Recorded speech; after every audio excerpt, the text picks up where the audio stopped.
네, 대통령실에 나가 있는 취재기자 연결해봤고요. 이번에는 국회 연결하겠습니다.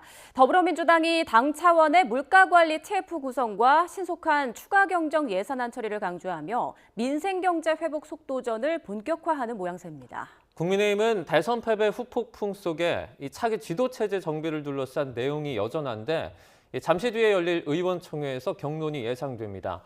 국회 취재기자 연결합니다. 임성재 기자. 네, 국회입니다. 네, 자 먼저 오전 민주당 최고위원회의 내용부터 정리해 주시죠.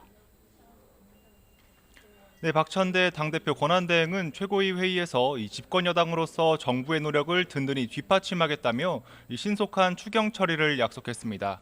또 당 차원의 물가 관리 TF 구성을 약속하며 민생 회복에 방점을 둔 발언을 이어갔습니다. 국민의힘을 향해선 대선 기간 30조 원 규모의 추경을 약속한 만큼 초당적 협력을 당부한다고 강조했습니다. 이 구체적인 추경 규모와 범위도 관심이 가는 측면입니다. 애초 민주당은 35조 원 규모 추경을 주장해왔고 지난 윤석열 정부 1차 추경에서 14조 원가량이 진행됐습니다. 내수 진작을 위해 민생지원금 카드를 꺼낼 거란 관측이 제기되는 가운데 이 경우 민주당에서 언급한 20조 원 플러스 알파를 넘어 30조 원 수준까지 확대할 가능성도 거론됩니다. 김병기, 서영교, 친명 2파전 구도로 진행되는 차기 원내대표 선거전도 본격화하고 있습니다. 이번 경선에서 처음으로 권리당원 투표 20%가 반영되는 만큼 이들 표심을 겨냥한 발언도 이어지고 있습니다. 김병기 의원은 자신의 SNS를 통해 이 대선 승리와 민주공화국을 지켜낸 힘은 오로지 당원 동지들의 헌신이었다며 내란 종식의 최종 병기로 누가 적합한지 선택해달라고 호소했습니다. 서영교 의원은 라디오 인터뷰에서 법사위에서 내란 특검 등 입법 활동을 했고 행안위원장으로선 전국민 재난지원금과 지역화폐 예산을 만들어왔다고 강조했습니다.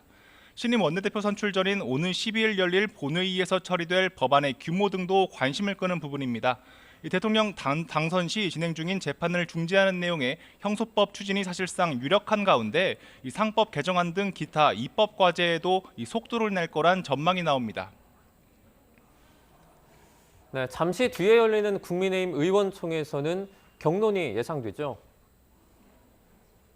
네, 국민의힘은 오후 2시부터 차기 지도체제를 논의할 의원총회를 엽니다. 이 자리에선 크게 김용태 비상대책위원장의 거취와 조기 전당대회 개최 여부 등을 논의할 예정입니다. 앞서 김용태 비대위원장은 9월 초까지 전당대회를 개최해 정식 지도부를 선출하겠다는 뜻을 내비쳤는데요. 이 문제와 김 비대위원장이 제안한 각종 혁신안 문제까지 얽혀 당내에선 여러 갈래의 반응이 나오고 있습니다. 옛 친윤 등을 포함한 당 주류에선 김 비대위원장이 본인의 역할을 넘어서는 제안을 한 거란 반발이 적지 않습니다. 반면 중도 성향의 한 수도권 의원은 YTN에 김 비대위원장의 개혁 방향에 동의하지만 버티긴 힘들 거라며 그렇다고 옛 친윤이 키를 잡으면 개혁은 할 수 없을 거라고 본다고 전망했습니다. 친한계로 분류되는 우재준 의원은 라디오 인터뷰에서 김 비대위원장의 9월 초 전당대회 주장에 힘을 실으며 그때까지 당을 관리하는 게 괜찮지 않을까 싶다고 밝혔습니다. 이와 관련해 3선과 4선 이상 의원 간담회도 잇따라 열렸는데요. 대통령 탄핵 반대 당론 무효화나 전당대회 개최 여부와 시점, 후보 교체 논란, 당무감사 등 건마다 다른 의견이 피력되며 이른바 중지가 모이지 않은 것으로 파악됐습니다. 차기 지도체제의 또 하나의 축인 새 원내대표를 선출하는 작업도 본격화하고 있습니다. 오전 당 선관위 회의에선 오는 16일 오후 2시 새 원내대표를 선출하고 후보 등록은 14일 하루 동안 받기로 결정됐습니다. 원내대표 선거전 과정에서 향후 계파 갈등 양상에 신경전이 이어질 거란 관측도 제기되고 있습니다. 네, 이런 가운데 이재명 대통령 재판 연기를 두고 또 여야가 충돌했죠. 네, 이 대통령 공직선거법 사건 파기환송심 재판부가 헌법 84조를 이유로 들며 18일로 예정됐던 공판기일을 연기한 것을 두고 여야는 시각을 달리했습니다. 먼저 민주당 조승래 수석 대변인은 기자들과 만나 법원이 개별 재판부 판단에 맡기겠다는 태도를 가진다면 조금 곤란하지 않겠느냐며 대통령 재판 중지를 골자로 하는 형소법 개정안 추진 의사를 재확인했습니다.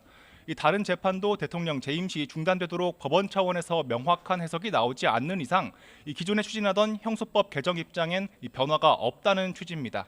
국민의힘에선 이번 서울고등법원의 이 대통령 파기환송심 재판 연기를 두고 개별 재판부의 결정일 뿐 아직 최종 결론이 아니라며 검찰은 항고를 통해 대법원의 판단을 구해야 한다고 촉구했습니다. 주진우 법률자문위원장은 SNS를 통해 이 대통령이라고 재판을 피하면 안 된다는 게 이 국민 여론이라고 강조했습니다. 지금까지 국회에서 YTN 임성재입니다.